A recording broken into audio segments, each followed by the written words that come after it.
Olá, seja bem-vindo ao Tona The Talk. Eu sou Roberta Volpato, a sua host.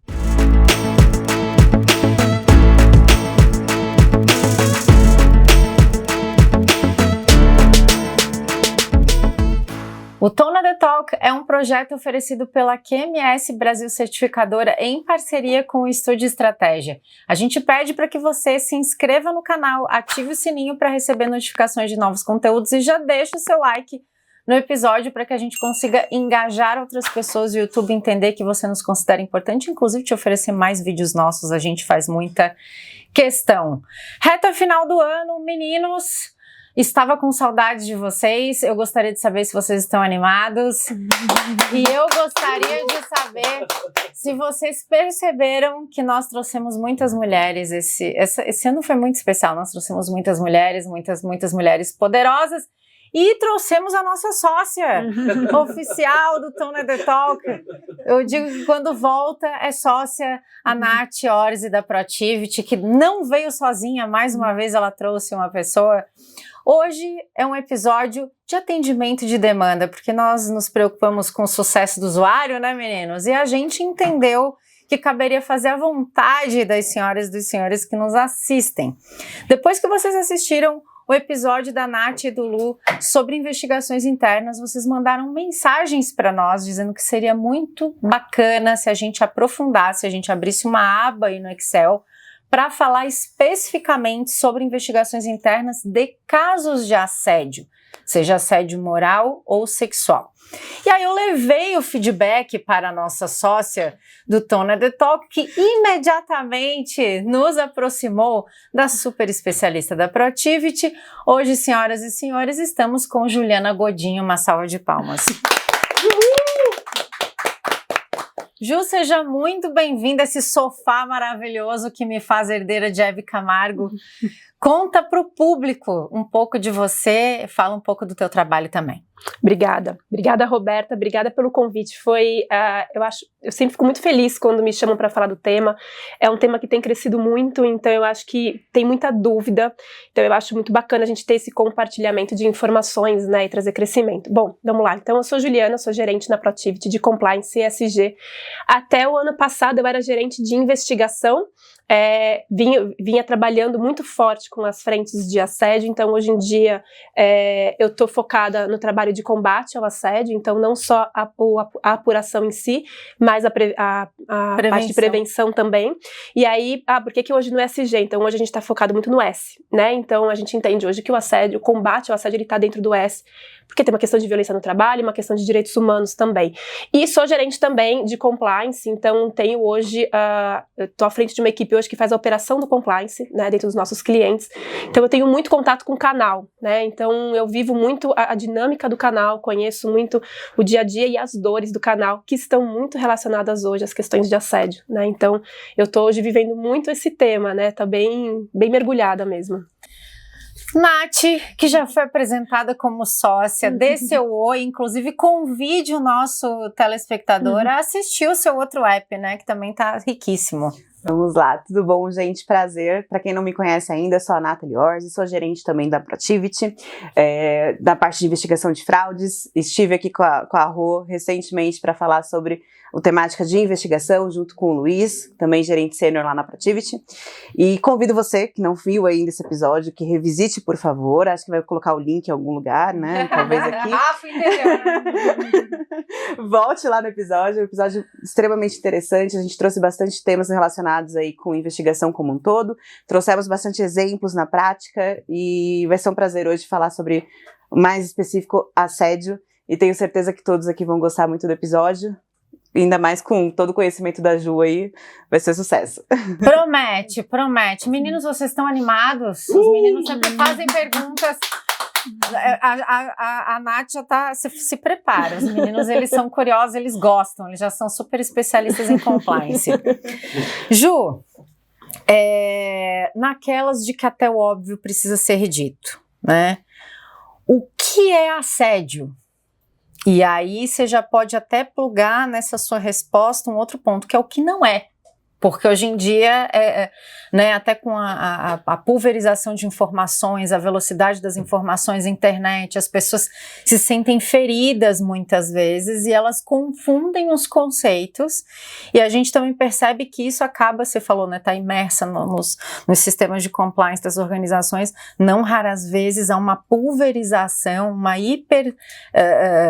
uma pletora de denúncias no canal hiperutilizado para situações que não necessariamente configuram um assédio passível de alguma consequência. Então, olhe para sua câmera e crave o conceito para que quem está assistindo nunca mais erre.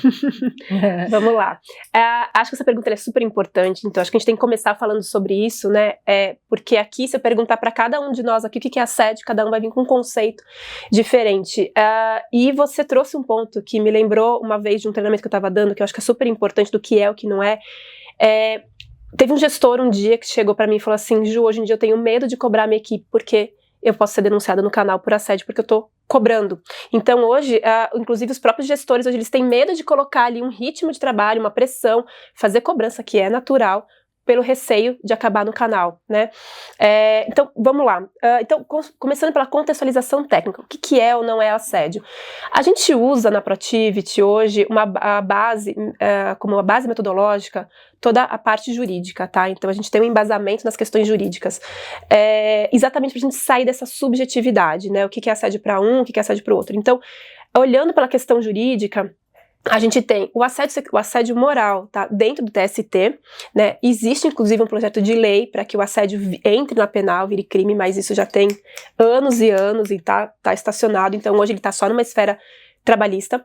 E o assédio sexual, ele basicamente tá muito mais forte ali numa esfera penal, então ele é crime, e a gente puxa também o tema ali, a tipologia de importunação sexual, que a gente entende que encaixa também muito bem para as situações que acontecem ali de cunho sexual dentro do ambiente de trabalho. Então acho que essa é a primeira principal diferença.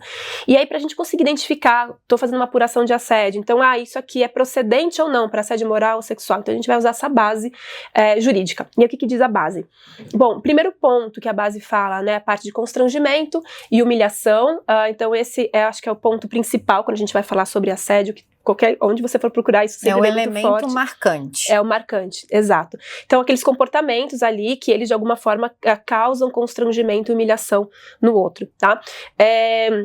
E aqui ele serve para moral e o sexual também. O sexual também traz a questão do constrangimento. O assédio moral em si, ele traz algumas questões relacionadas à reincidência, então são comportamentos repetitivos que acontecem ao longo de um certo período. E aqui tem literatura que fala, já encontrei literatura que traz 3 meses, 6 meses, tem literatura que fala que tem que ser pelo menos 1 ano de ocorrência para ser configurado. Hoje, pegando jurisprudência, tá, a reincidência ela não tem sido mais um elemento tão importante, ela traz um agravante, mas dependendo da situação, se a gente está falando de microagressões, a reincidência ela é importante para a gente conseguir identificar aquilo ali acontecendo e gerando um constrangimento, né? Agora, quando a gente está falando de uma situação muito grave, então que ela acontece de forma pontual e grave, que causa um constrangimento muito forte, ele já pode ser considerado um assédio moral, embora tenha sido pontual, tá? E aí, então esse é o primeiro ponto, né? Constrangimento, tem a questão da reincidência, tem uma divisão aqui hoje que eu achei super interessante que o TST trouxe agora atualizado em maio de 24, foi feita uma atualização ali da cartilha, que ele diferencia o assédio moral individual, eu chamo de individual, ele fala acho que de assédio moral, e o assédio moral organizacional. E aqui eu acho que é um ponto importante, porque os dois têm o constrangimento, e o individual, ele vai ser então ali uma ação que ela vai ser direcionada a uma pessoa, a um grupo específico, tá? Então ele tá inclusive relacionado ali a uma questão de preconceito ou de uma atitude de discriminação. Não precisa ser necessariamente uma discriminação, nem precisa ser necessariamente um grupo minorizado, tá? Então uma pessoa que faz parte de um grupo minorizado. Mas ela traz uma questão de eu propositalmente afasto aquela pessoa, eu tenho comportamentos para afastar aquela pessoa. E por que eu tô falando que não necessariamente precisa ser uma questão de discriminação para um grupo minorizado? A Nath entrou, vamos supor, recentemente na empresa e eu acho que ela tem chance de tirar o meu cargo. E aí eu começo a ter comportamentos de assédio com ela, então eu vou minando ali ela, então eu vou colocando para a equipe que a Nath não é boa, não ouve o que a Nath faz, eu vou colocar para cliente que, olha, a Nath não trabalha legal e tal, então eu vou minando ela ali, né, vou trazendo para ela, olha, a Nath que tá fazendo tudo errado, enfim, então eu vou trazendo ali comportamentos ali no dia a dia, de novo aqui, reincidentes, para miná-la. E qual que é a minha intenção? Que ela saia da equipe, ou que ela não aguente, né, e peça demissão, pelo peso moral ali, ou que ela acabe caindo o desempenho, e aí eu consigo justificar, inclusive, né, uma demissão. O assédio moral, ele pode vir de pares, né, de cima para baixo, né, então da hierarquia, e pode vir de baixo para cima, uma equipe que não aceita o chefe. Também pode ser considerado um assédio moral. Então, assim, nesse caso, por exemplo, que eu trouxe, eu acho legal porque as pessoas têm muito uma ideia, é com mulher, né, uma questão de raça, de gênero, de religião, né, de posicionamento político, mas não necessariamente, tá? Então, eu já tive situações de assédio ali, ali era de uma situação até de etarismo, porque era uma estagiária, que ela era mais velha, na minha opinião, não, ela tinha 30 e poucos anos, mas enfim, ela era vista como uma pessoa que, não tem mais idade para ser estagiária, então ela não deve ser boa, e por conta disso ela foi excluída. E aí começa a ter esses comportamentos ali persecutórios, propositais, né, ali com a exclusão, né, com uma situação de você vai minando. Essa parte proposital também, ela vem muito forte até então no TST, mas a gente tem percebido que também ela tá enfraquecendo, tá? Então, porque é muito difícil você definir o que é proposital, o que não é proposital. Eu tive situações de assédio moral que a gente classificou como assédio moral, que a líder não tinha a intenção de fato, ali intencional de, eu não gosto dela, mas ela falou assim, ela atrapalha a minha equipe, então ela começou a excluir, mas era proposital com ela, era direcionado para ela, então como tem esse direcionamento, né, de eu não vou dar para ela porque ela tá atrapalhando, a gente entendeu que tinha ali um direcionamento específico. Então, aqui, quando a gente tá falando de uma assédio moral individual, eu vejo que tem uma questão mais de a intenção e um olhar, né, um comportamento perverso por trás. Eu não quero essa pessoa aqui, então eu tento excluí-la do ambiente de trabalho. Quando a gente vai para o outro tema, o assédio moral organizacional, né, ele vem, então, por uma falha de gestão. E esse, sim, é a maioria dos casos que estão no canal, tá? Então, o assédio moral individual, ele é um número pequeno, quando a gente vai apurar, ele é um número pequeno. A grande maioria, ela vem por falhas na gestão. E aí, essa falha de gestão, ela também causa um constrangimento, ela também vai causar situações de humilhação e por aí vai. Mas a diferença é que não tem a intenção. Então, muitas vezes é um líder despreparado, né? Que ele tá ali numa situação de muita pressão. Pode ser uma pressão da empresa, então pode ser a pressão externa, né, nele, de metas, resultados e por aí vai, como pode ser também uma situação de uma pressão individual. Então eu quero virar diretor em 2 anos, então eu vou colocar a minha equipe para ralar muito para eu atingir. Também pode vir de uma pressão individual. E aí que ele tem muitas vezes dificuldade de lidar com a frustração, e em situações ali específicas que quando você junta esses elementos de pressão, frustração e por aí vai, a situação ali ela explode, colocar assim, né, e aí vem um comportamento agressivo. É até interessante a gente diferenciar, porque muitas vezes as pessoas falam assim, ele bate na mesa, ele grita, então ele é um assediador, tem essa visão de que, de que isso é um assédio moral individual, mas isso é muito mais característico do assédio moral organizacional. Então o assédio moral organizacional, ele visivelmente, para quem tá ali ao redor, ele tem dá uma ideia de que ele é muito mais agressivo, né? O assédio moral individual, ele vai minando de uma forma mais silenciosa, né? E ele vai adoecendo psicologicamente aquela vítima. O assédio moral organizacional, que seriam as falhas de gestão, ele tem ali uma característica muito mais forte, né? Então, assim, você vê mais aquelas situações, ele gritou na reunião, né? Ele xinga todo mundo, ele bate na mesa, ele fala alto. Te interrompendo para dizer, não tá endereçado. Ele é algo quase como se fosse uma cultura, ele é generalizado, é uma postura do dia a dia mesmo. Isso, ele é generalizado, então não importa se eu tô falando de uma situação, se eu tô falando de funcionário A, B ou C, né? Então um exemplo, por exemplo, eu tô trabalhando com a Nath num projeto, e aí a Nath me entrega, a gente tem uma apresentação super importante no dia seguinte, para uma diretoria, para uma presidência, e aí a Nath no dia anterior ali me mostra um resultado, um trabalho que não tá de acordo com o que eu esperava, né? E isso tem algumas características também que não é um perfil, mas às vezes tem uma questão também de uma cobrança muito elevada, né? Um perfeccionismo, então uma cobrança muito alta. Então não tá dentro do que eu esperava.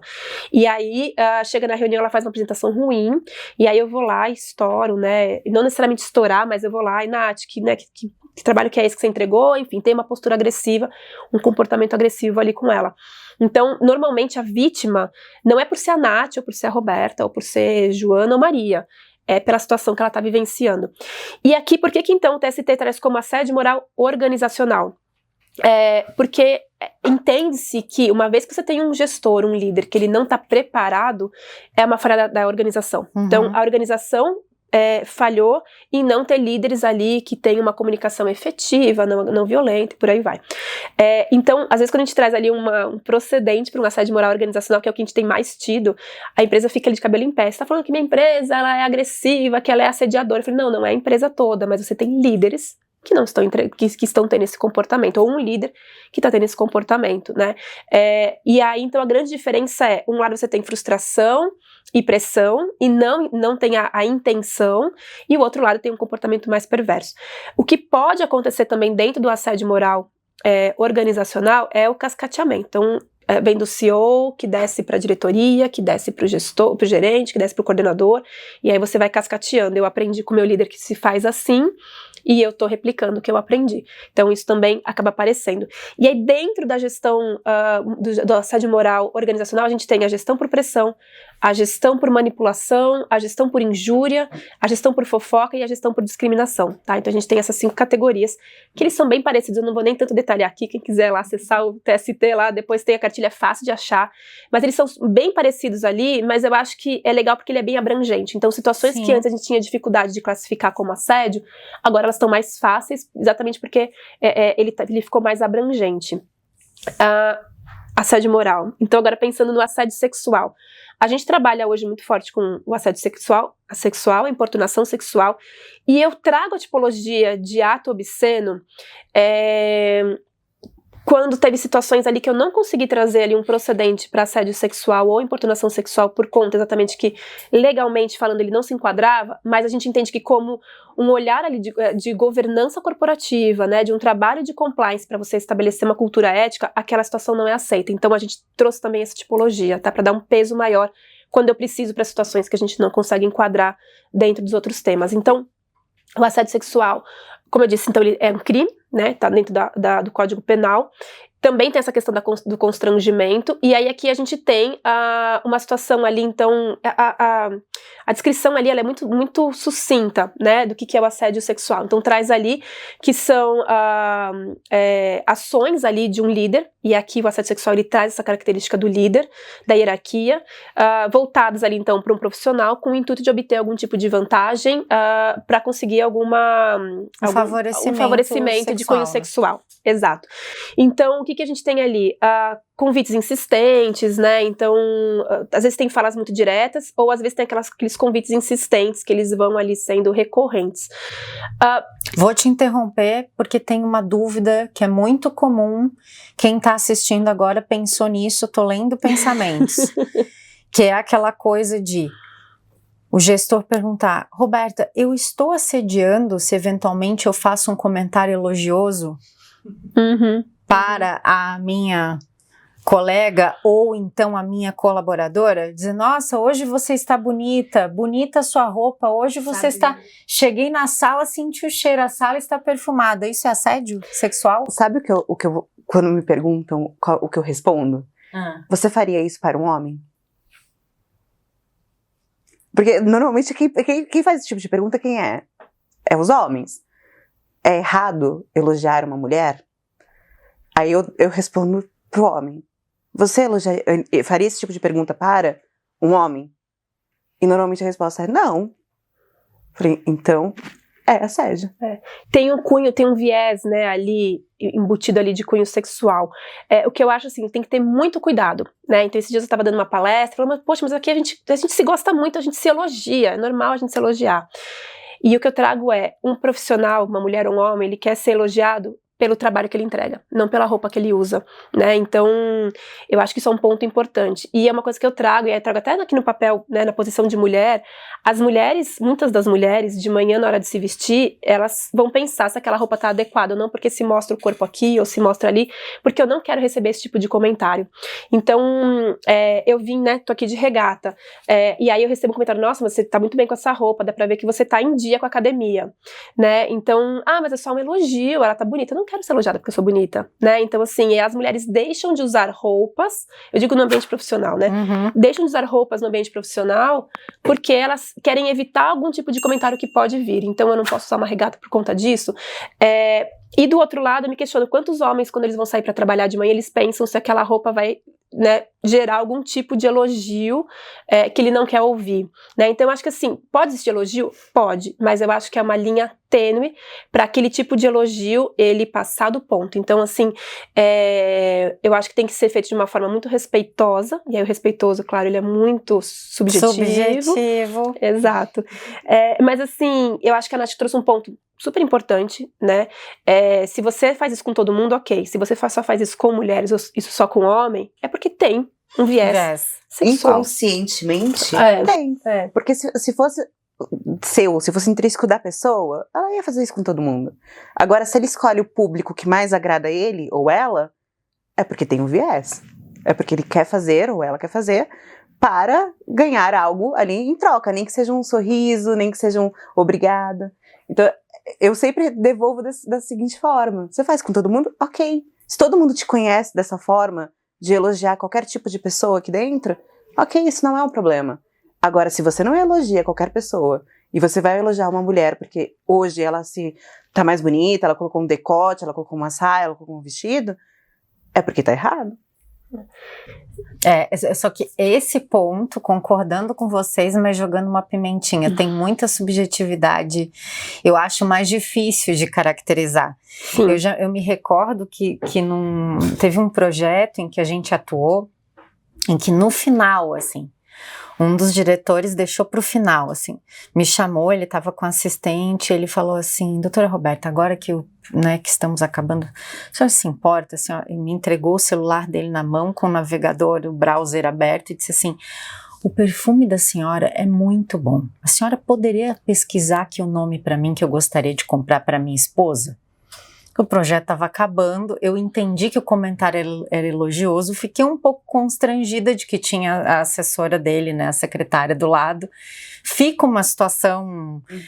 Fica, mas eu entendi que... Eu analisei o contexto e eu não senti uma maldade, eu senti que aquilo era... Ele esperou passar meses, muito tempo, Roberta entrando e saindo lá, para vir fazer a pergunta, me entregou o celular e falou, você se importaria de digitar aqui? Então, eu assim, não tomei nenhuma providência, eu digitei ali, falei, agradeci, fica aquela, você não sabe muito bem como agir, mas eu não posso afirmar que eu fui assediada. Mas esse é o ponto, porque a partir do momento que você não se sentiu assediada e que você entendeu que a pergunta dele foi algo no sentido de ter o conhecimento, a mesma coisa, ele podia ter perguntado qual era a marca da sua camiseta, da sua camisa, do seu sapato, ele podia ter, né, vamos tirar desse era perfume, qualquer coisa ele poderia ter questionado. Se você não se sentiu ofendida, é porque você não viu a maldade, você não viu a intenção. Né? Então é muito, tênue, é muito tênue. E eu ia colocar exatamente isso. Então assim, se a gente for pegar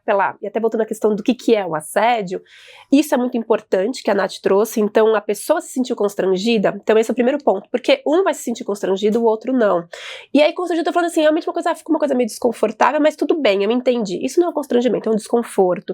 Agora o constrangimento depois disso eu nunca mais consegui olhar na cara dele. Difícil. Aí muda. Traumatizou. Exato. E tem uma questão também do assédio sexual que ele tem a mesma característica do moral, que é a questão da recorrência. A recorrência é um agravante, mas ele não necessariamente ele tem que ter a recorrência, porque ele pode ser uma situação única. Então eu tava ali num caso real, ele tava numa mesa no hotel, chamou a funcionária para discutir ali então a questão da carreira dela, e aí ele ofereceu, estava no bar do hotel, ofereceu uma cerveja e tal, então ele estava ali criando um ambiente pessoal. Para deixá-la vulnerável. Para deixar vulnerável, para você tirar ele da questão do trabalho, mas ele estava falando sobre promoções, né, então, e eu vou falar um pouquinho aqui da barganha, da questão da ameaça, e no meio dessa conversa ele chamou ela para subir no quarto. Então foi uma situação única. Depois que ela se recusou, ele entendeu e ele recuou, tá, então não teve a insistência, que é um ponto do assédio sexual também, essa questão da insistência, da recorrência. Então eu falei que não e ele continua, né, os mas pode ter sido uma que eventualmente já deixou abalado o suficiente para... Nesse caso, por exemplo, sim, né? Você está sendo convidada pelo seu chefe para subir num quarto do hotel. Direta e reta, exato, né? Exato. Sabe que às vezes a gente escuta alguns questionamentos no sentido de que Quer dizer, então, que eu não posso convidar nenhuma mulher para sair, como eu faço com qualquer ambiente? É o seu ambiente de trabalho. Vamos ter um pouco do bom senso.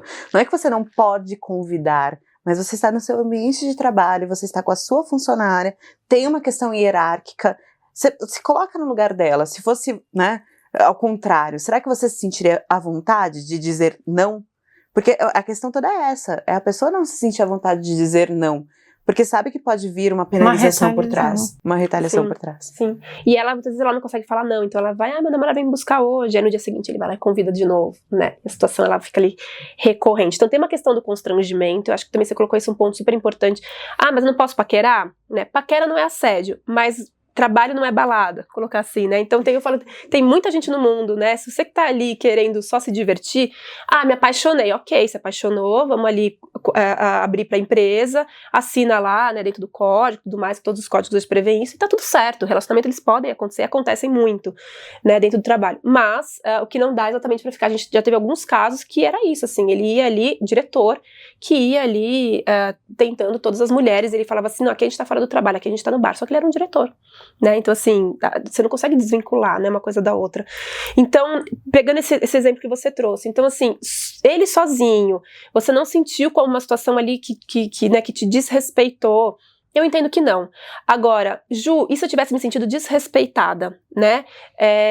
Isso seria assédio? Isso sozinho eu também entendo que não, porque daí vem com essa questão da barganha e da ameaça, que isso é um outro ponto que é importante também pra gente classificar o assédio sexual. Então, quando a gente tá falando ali da barganha e da ameaça, é o quê? Então, o que aconteceu no hotel? Olha, a gente tá falando aqui do seu ano e tudo mais, a gente tá perto de um momento de promoção, eu vou, pensa bem no que você vai me responder, né? Pensa bem se você não quer tomar uma cerveja comigo, acho que seria legal a gente subir pro quarto de hotel, né? Então tem uma barganha ali, né? E se eu não subo, eu começo a perceber que o ambiente de trabalho muda, o comportamento dele comigo muda, sai a cordialidade, eu sinto que eu perdi alguma coisa e eu tô na mira de alguém. Voltando pro exemplo que você deu da questão do perfume.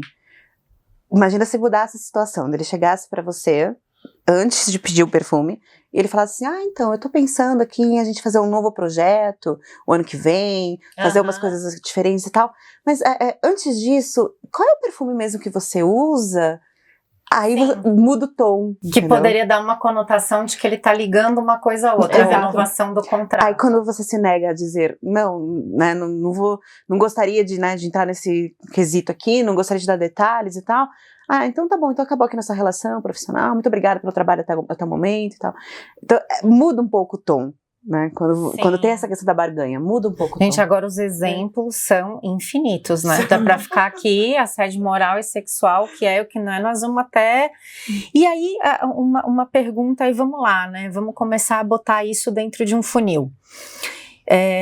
A gente falou, a Ju falou, né, no começo, canal, etc. Mas de verdade, tem muita gente que tem medo de denunciar. Então a pergunta também é, de que formas, vamos fazer aberta, pela experiência de vocês, esses casos de assédio, sejam eles assédio sexual ou moral, chegam para apuração? É só pelo canal? O que vocês têm visto, assim, dentro dos cases de vocês? Então, bom, a maioria chega pelo canal, tá? Mas tem muitas situações também que chegam, por exemplo, pelos líderes, né? Então, você tem uma situação ali em que o assediador, ele não é o líder direto. Você tá num projeto, tem um PMO do projeto, você responde, né, para um líder aqui da sua área, mas você tem ali também um trabalho que você tá fazendo com outras áreas. E aí, essa pessoa aqui, né, que tá nesse grupo aqui, tá te assediando, e você pode levar pro seu líder de confiança. Então, isso acontece. Interrompendo, Juliana, para dizer assim, que é uma pergunta comum, né? Na minha empresa a gente trabalha por projetos, a gente trabalha por times, por tribos, a gente trabalha horizontal. Se a lei diz que é o superior, então eu não sou diretamente subordinada a Nathalie, por exemplo, então não é o caso. Na verdade, aqui a gente tem por projeto, né? Por mandato, digamos assim. Sim. Exatamente porque, enfim, a questão da hierarquia hoje ela não precisa ser tão clara, né? E aí eu tenho ali, então, uma confiança no meu líder direto, então eu busco o meu líder, e aí o líder busca o compliance, tá? Então isso chega muito. Uma coisa também que chega bastante é por pares, então eu tô ali numa conversa com a Nath, eu desabafo, sexual ou moral, e aí a Nath vai lá, e leva isso para frente, ou para o compliance, ou para o RH, né, ou direto no canal. E a gente tem também, chegando pelo próprio RH, eu falo que é o balcão do RH ali, então o RH tá ali num café com uma outra pessoa, e aquela situação chega ali, então tá acontecendo isso e tal. E aí que o RH me pergunta muito, Ju, o que eu faço com essa situação, né? Eu tô ali e eu falo, você tá me denunciando, isso tá falando pra mim é muito sério, o que a gente vai fazer com isso? Então chega pelo RH, e o RH tem que estar treinado pra lidar com isso. E chega também por LinkedIn, então às vezes... Por LinkedIn? Chega por LinkedIn, reclame aqui. Instagram e por aí vai. Então as redes sociais também trazem, e por quê? Eu não confio no canal, por alguma situação eu não tenho confiança no canal, ou eu já fiz uma denúncia, a situação não foi resolvida, eu continuo achando que tem ali uma situação acontecendo que não está resolvida, e aí eu procuro o LinkedIn do CEO e jogo direto pro CEO. Gente do céu. Acontece bastante também. Então a maioria é canal? Mas existe ainda muito outros caminhos. E eu entendo porque a vítima de um assédio, ela fica muito fragilizada, né? E aí, às vezes ela não tem coragem, segurança, ou até ela não tem a clareza de que ela tá sofrendo um assédio. E às vezes ela não consegue buscar o canal.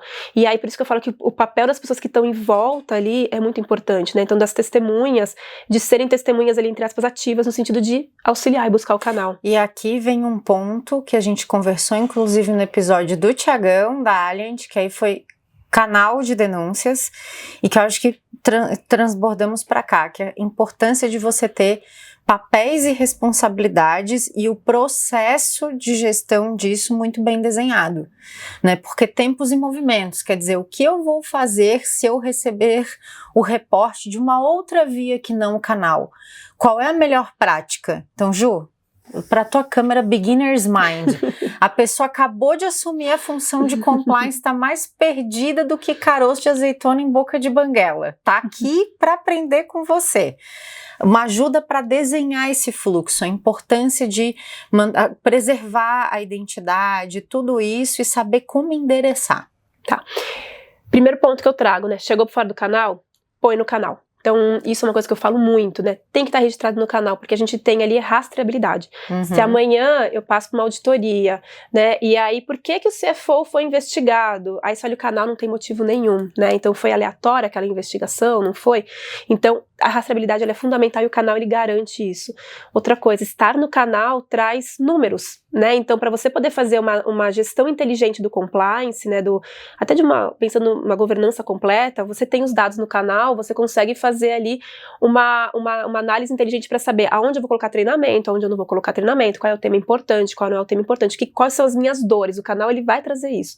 Então, ele também traz essa possibilidade de uma análise inteligente dos dados para uma ação efetiva de compliance. Então, primeiro ponto, tem que estar no canal. Um ponto importante que eu acho que com certeza o Thiago falou, mas que eu sempre falo, além disso, a gente tem que quem está fazendo a gestão do canal tem que estar preparado para fazer a gestão do canal. Tem chego para mim muitas coisas assim de eu tô com um backlog aqui de 70 casos, de 100 casos, de 200 casos, de 1000 casos. Por que acontece? Hoje em dia todo mundo sabe que a gente tem que ter um canal de preferência independente. E aí você implementa o canal. E aí você comunica que agora você tem um canal. E aí, olha só, você fez muito bem o primeiro ciclo do compliance, né? A primeira etapa do compliance. E aí o que acontece? O canal funciona. E aí você começa a receber 10 denúncias por mês, 20 denúncias por mês, 30 denúncias por mês, e aí? E aí a minha força de trabalho só consegue dar vazão para 5 denúncias por mês. O que você vai fazer com aquelas 30, naquelas 25 que ficaram paradas? E aí você começa a ter uma bola de neve ali que vai crescendo. Então, eu falo que antes de você implementar um canal, você tem que estar preparado para receber esse canal. Então, um desenho ali de fluxo de quem é o responsável para fazer essa gestão de canal, quem vai ser o responsável por apurar o canal e quem é o comitê que vai auxiliar na deliberação, né? Então, como boas práticas, o ideal é que quem apura não delibera, né? Então a gente fala muito disso. Então é importante ter ali o apoio do comitê. Outro ponto que eu acho fundamental, políticas, né? Então as empresas hoje elas não têm política de apuração de assédio e nem nas temáticas. Então os normativos ali que trazem relacionados, né, às questões de assédio, as empresas têm no código, o código cita, não aceitamos assédio. Mas o que é assédio? Exato, né? Ou quais as peculiaridades para as quais eu tenho que estar atentos para tratar o reporte? Exato. Que é inclusive o tema da pergunta de agora. Quer dizer, ainda na perspectiva de Beginner's Mind, né? Então as formas de receber o reporte. E aí, recebeu-se uma notícia que pode ter sido através de um par, que pode ter sido através de um líder, que pode ter sido através do canal. A notícia chegou. Primeiros passos para começar a apurar um reporte de assédio. Vamos partir do pressuposto de que quando chegou, aquela análise que caberia com os conceitos que você ofereceu no começo, ela já foi feita. Então há indícios realmente, o fato por si ele já me justifica que eu comece então a investigar. E aí, primeiros passos? Essa é uma pergunta que inclusive justificou que o pessoal que gostou do app da Nath pedisse, porque as pessoas ficam preocupadas, nossa, e aí, como é que faz, né? Como é que a gente chama para uma entrevista? Qual é o cuidado que tem que ter? E se o denunciado é um membro da alta gestão? Tem algum protocolo, Ju? Eu acho que assim, não dá pra gente ter uma receita de bolo pronto, cada caso é um caso, a investigação também, a gente tem essa dificuldade, mas acho que tem alguns pontos que a gente tem que seguir, né? Então, primeiro ponto, bom, é qualificável, a gente vai apurar. Primeira coisa, o denunciante ali, né, ele é anônimo ou não é anônimo? Então eu consigo acionar esse denunciante? Ju, mas a denúncia está bem completa, eu preciso ainda assim falar com o denunciante? Eu sempre acho fundamental falar com o denunciante, porque por mais que a denúncia ela esteja completa, quando a gente conversa, a gente vai ter ali detalhes, então quando foi, como foi, por que foi, quem é testemunha, quem não é. Então a gente consegue pegar reincidência, quando isso acontece, com que frequência isso acontece. Então tudo isso, e eu antecipar uma pergunta que com certeza vai me fazer, me ajuda a evidenciar o assédio, porque essa é a grande dificuldade. Como é que eu vou evidenciar? Então eu preciso de detalhes, né? Nenhuma denúncia ela vai vir pronta com os detalhes que eu preciso para poder embasar ali o meu por conta assédio. dos cinzas todos ali que a gente comentou, né? Que não são triviais. Uma coisa é escrever, outra coisa é sentir, né? Sim. Então primeira coisa que eu falo é, se a gente consegue falar com o denunciante, falar com o denunciante, tá? E por que eu tô chamando de denunciante? Porque nem sempre a vítima é o denunciante, né? Então, se ele procurou o canal, ele tá disposto a falar. Então é com ele que eu vou começar. A partir dali, então, Ju, mas ele não é conhecido. A gente pode fazer a comunicação com ele via canal se ele está disposto. Então a gente reforça o código, a gente reforça a confidencialidade, do quanto de fato o trabalho do compliance é sério, e por aí vai. E aí convida ele para falar conosco. Conseguimos, ótimo, a gente vai ter ali ele vai desenhar pra gente nosso escopo de trabalho, qual que vai ser a trilha que a gente vai seguir. Não conseguimos, vamos tentar então buscar ali dentro da denúncia que a gente tem, quem são as vítimas, quem são as testemunhas. Uma coisa muito importante, eu acho que tem muita gente que defende que o RH tem que estar apartado dessas apurações. Eu defendo que é fundamental a gente ter o RH ali apoiando. Concordo. Ponto de apoio. Eu acho que hoje, sinceramente, não tem como você realizar uma apuração bem sucedida se você não acionar o RH. Perfeito. Porque é o RH que vai ter o histórico da pessoa que está sendo denunciada, se o denunciante for aberto, do denunciante, para a gente conseguir pegar os elementos ali e trazer realmente se aquilo é viável ou se não é viável, né? Então as pessoas às vezes falam isso, não, mas aparta o RH, para que vai falar isso para RH? Vai fugir da confidencialidade, mais alguém vai ficar sabendo. Tem empresas que têm esse receio de acionar o RH justamente para ter essa divulgação maior do caso. E a gente fala, não, o RH é fundamental. Sim. Não, e mais até no ponto que vocês colocaram no início, do assédio organizacional.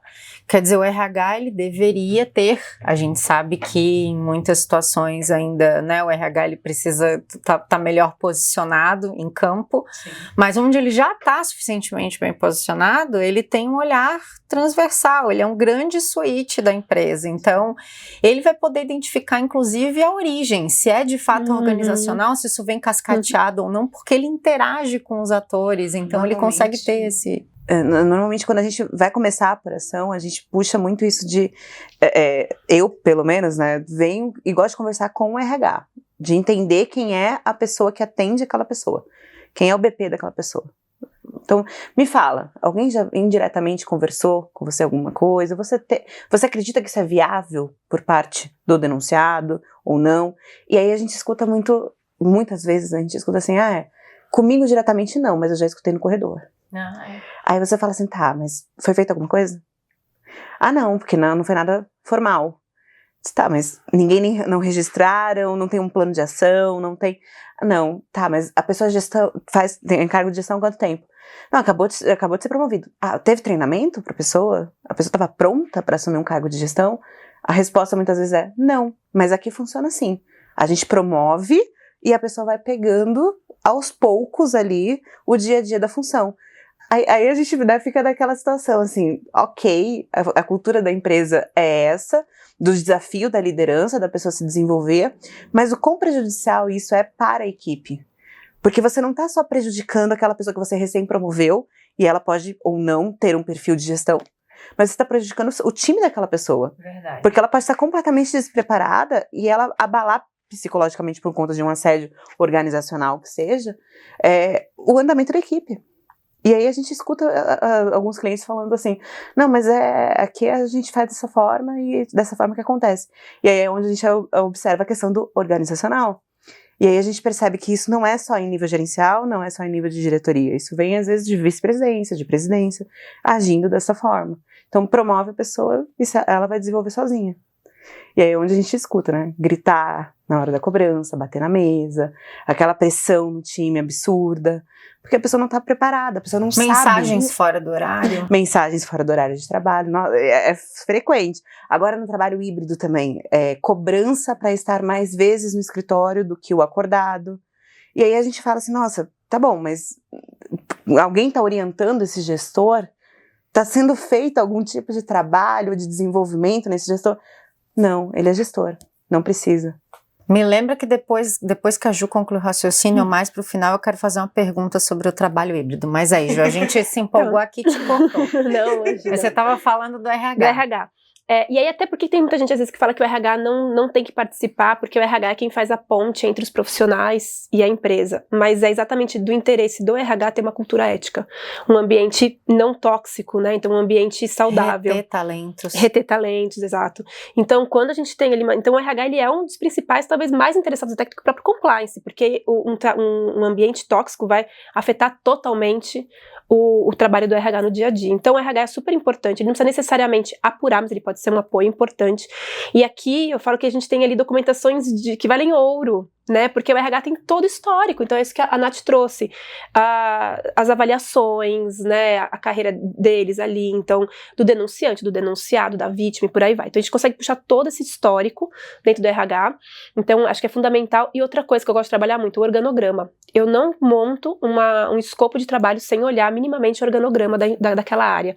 Como é que eu vou definir quem eu vou ouvir se eu não sei quem são as pessoas? Então assim, inclusive quando eu tô entrevistando e eu conheço o organograma, porque a fulana disse isso, ciclano disse aquilo, eu vou olhando, eu vou achando quem são as pessoas. E para aplicar o peso, né? Para saber quem tem o poder, quem tem a responsabilidade, a amplitude de comando dos agentes, para eu conseguir aplicar, né? Quantas vezes a gente não vem, às vezes, porque o fulano, ele cobra de todo mundo, ele faz isso, ele faz aquilo e tal, então, e aí quando a gente vai ver, ele é um analista. Né? E por que ele tá tendo aquela postura?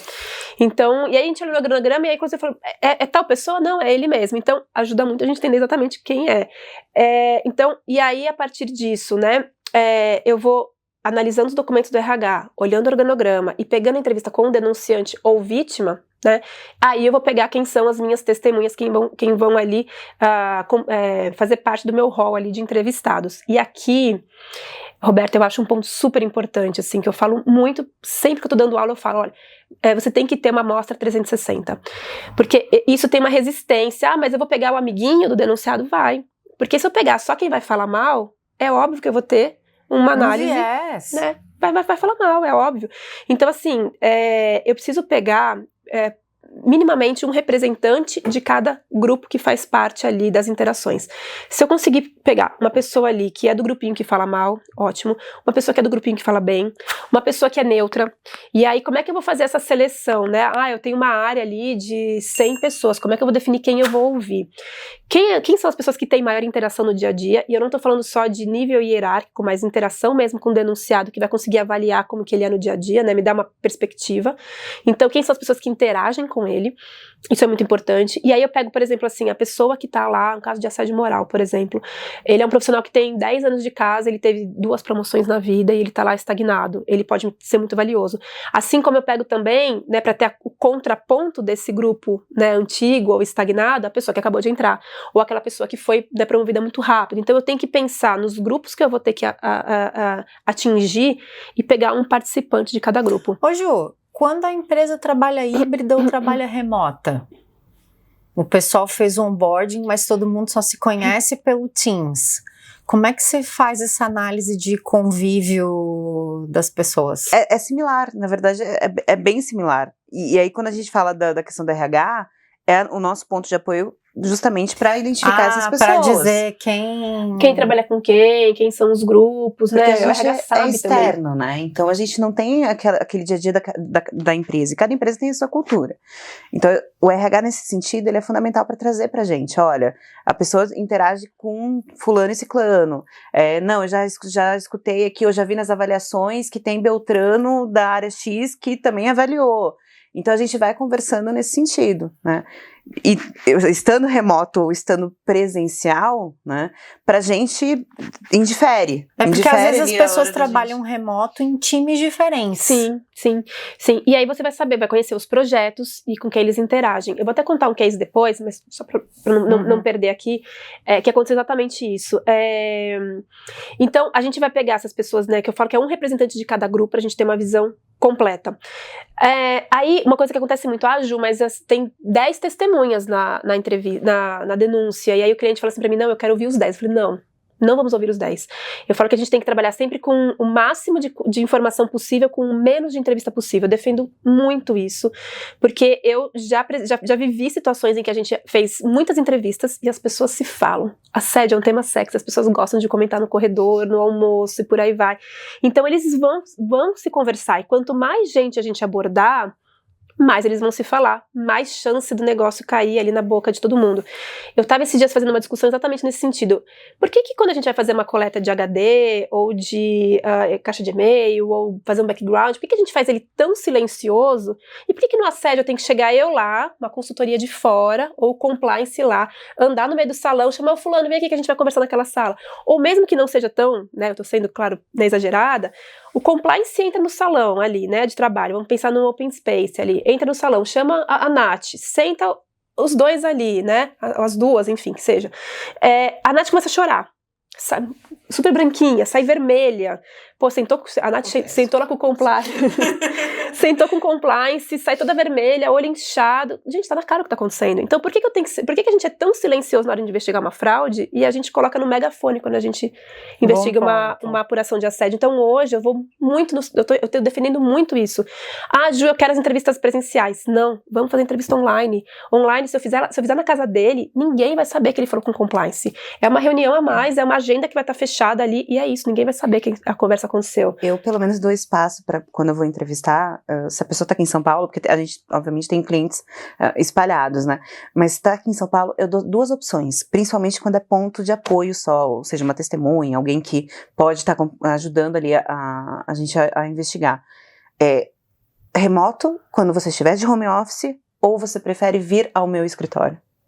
Eu dou essas 2 opções. E aí a gente tem visto, pelo menos, né, uma frequência interessante das pessoas querendo ir ao nosso escritório. Então a gente abre o nosso escritório e recepciona a pessoa para a pessoa falar, porque ela se sente num ambiente seguro. O remoto, eu ainda percebo, não sei se a Ju tem essa mesma sensação, algumas pessoas têm receio de a gente gravar, né, porque elas não estão ali vendo, então pode ser que tem uma câmera atrás dali do computador pegando ela falando e tal. Então algumas pessoas ainda têm esse receio do gravar. E o presencial, eu tô sentindo que as pessoas estão com mais confiança em falar, porque eles estão indo num escritório que é neutro. A gente é neutro ali, a gente tá só pra ouvi-los. E as pessoas estão conseguindo ir e realmente falar. E faz muito mais sentido do que você chegar numa empresa, open space, como a Ju falou, e sair puxando as pessoas para conversar. Hoje em dia, a maioria das salas de reuniões são de vidro. Então você não consegue ter essa questão da confidencialidade do tema. E pra mim, assim, eu acho que o mais sério hoje da investigação, óbvio, a gente tem N desafios, mas envolvendo principalmente assédio, é a questão da fofoca. É a conversa no corredor. Porque as pessoas se conversam, e se conversam, e pode ser, assim, prejudicial nos 2 sentidos. Não só prejudicial para a vítima, porque muitas vezes a vítima não quer se expor, a vítima não quer que as pessoas tenham ciência do que ela passou, porque já foi muito complicado psicologicamente para ela sofrer isto. Imagina as pessoas olhando para ela muitas vezes com uma cara de dó, ai que pena, tadinho da pessoa que sofreu isso. Mas também é muito complicado quando a denúncia não é verídica. Que acontece. Acontece de acionarem um canal e a denúncia não ser verídica. E aí você começa a entrevistar um monte de pessoas dentro da empresa para entender o que estava acontecendo, sendo que você vai chegar à conclusão, por exemplo, que pode ser que não seja verídico. Você expõe o denunciado muito gravemente. E depois a moral, né, a fama da pessoa vai ser tida como um assediador, sendo que a pessoa não fez nada. Então a gente tem que tomar muito cuidado quando a gente vai realmente fazer o escopo ali, definir como que a gente vai fazer as entrevistas e aonde a gente vai fazer para as coisas não vazarem, né? Para a informação não sair ali pelos corredores e as pessoas não fofocarem a respeito.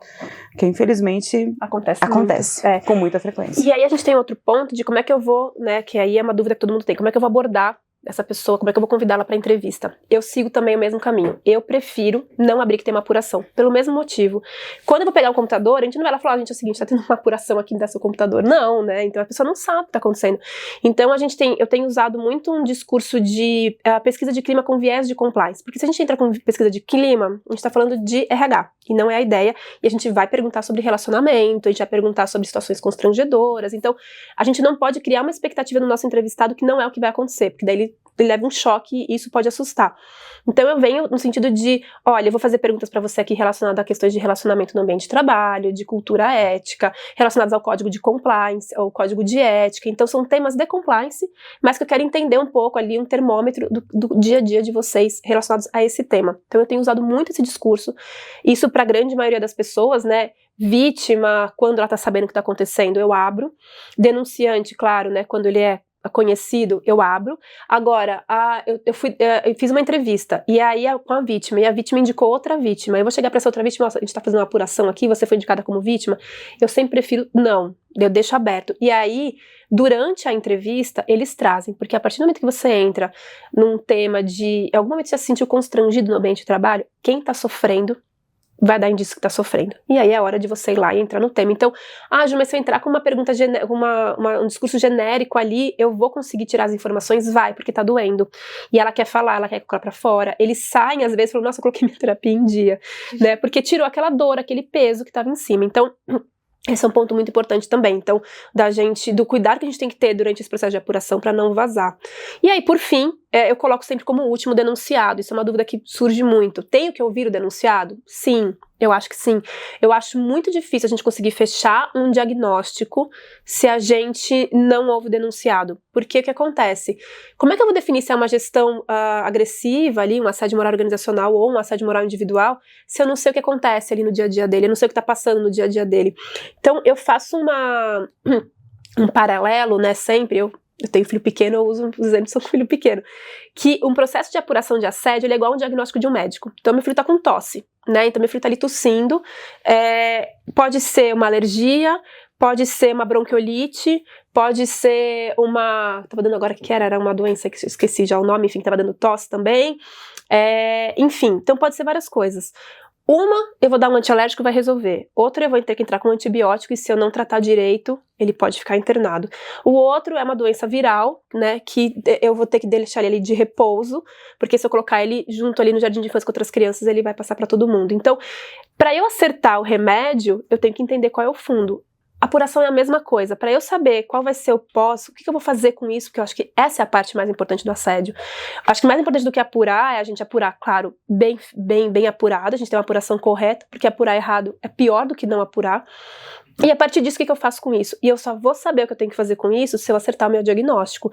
Se eu entendo que eu tenho uma gestão agressiva por uma questão de assédio moral organizacional, eu vou ter que trabalhar aquela questão ali, né, de cultura, enfim, por aí vai. Se eu tenho uma situação ali que é uma discriminação de fato, um assédio moral individual de fato, eu vou ter que atuar pontualmente. Então, se eu entro, então eu dei um antibiótico pro meu filho e mandei ele de volta pra escola, mas era viral. Não vai acontecer nada, meu filho vai chegar lá, vai passar a doença pra sala inteira e ele não vai nem se curar e ele vai piorar. Então, mesmo que a gente fale, não, vamos aplicar o remédio mais forte, ele não vai ser eficiente. A gente já viu situações em que os liderados gostavam muito do líder, assim, porque o líder foi quem mais promoveu, quem mais cresceu, quem mais expôs de forma positiva para a diretoria. Eles admiravam muito o líder, mas era muito dura, as cobranças eram duras. Ele falou assim, a gente não quer mudar de líder, a gente só quer que ele não trate a gente dessa forma, a gente só quer que não seja agressivo, mas a gente quer ele, mas a gente não quer essa versão dele. Então, se você demite, aquelas pessoas nunca mais vão confiar no canal, porque, poxa, eu não queria ter perdido o meu líder, eu só queria ter resolvido um problema, né? Então a gente tem que tomar muito cuidado no que vem depois. Então a gente tem que acertar muito bem esse diagnóstico. Meninas, como lidar com uma potencial retração, vamos colocar assim, seja da vítima numa entrevista ou de alguém que foi chamado como testemunha para prestar algum esclarecimento numa investigação, quando vocês percebem que a pessoa você chamou para falar sobre clima e etc, você tentou criar uma ambiência para conduzir a investigação e eventualmente a pessoa que está sendo entrevistada, ela não está querendo abrir a informação, ela está desconfiada ou ela está temerosa. Como é que vocês fazem para ganhar a confiança, né, o raporte, digamos assim, né, para que a pessoa que está ali para ser entrevistada, ela se sinta à vontade para colaborar? Acho que num caso de entrevistas de assédio, primeiro ponto, é fundamental uma entrevista acolhedora, né? Então, uma vez chegou uma situação em que uma moça denunciou um assédio sexual e ela foi, antes dela chegar, né, até nós, ela foi entrevistada por uma série de homens, né? E que chegou no momento que ela falou assim, eu já respondi para uns 4, 5 homens o que aconteceu e ela começou a entrar num ponto de estão duvidando de mim. E aí quando ela veio falar comigo. Então, porque existiu ali um sentimento dela de que eles não estão acreditando, por isso que eu tô falando com tanta gente e tal. E era de uma forma muito questionadora, né? Então hoje, inclusive, a Arendt traz até o canal de acolhimento, que eles têm eles são mais soft no questionamento, porque quando você está coletando uma denúncia, a pessoa pode estar no denuncismo, então tem os questionamentos para identificar, né? É verídico, não é verídico? Mas numa situação de assédio, tem que ter essa abordagem mais acolhedora, né? Ela vai chorar, ela vai chegar ali, né, mais sensível, então a gente tem que ter esse cuidado. Isso é um ponto importante. Agora, no momento que ela tá ali, ela não falou, a gente sabe que ela é vítima, mas ela não falou que ela tá sendo vítima disso, a gente percebe que ela tá ali com receio.